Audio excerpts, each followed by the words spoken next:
موضوع ما رو شنیدم در نیست شب زنگ میزنید؟ بچه یکم، مگر من تو رو ناراحت کردم؟ بله، ناراحتم کردید. پسرم 25 سال پیش تو همه رو ناراحت کرده بودی.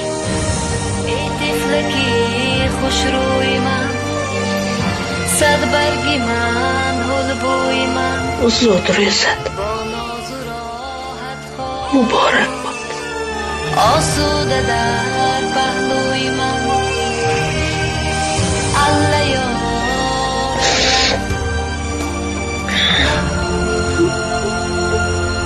هر کی باشد صاحب عقل و تمیز، مادرش را دایما دارد عزیز، دایما دارد عزیز.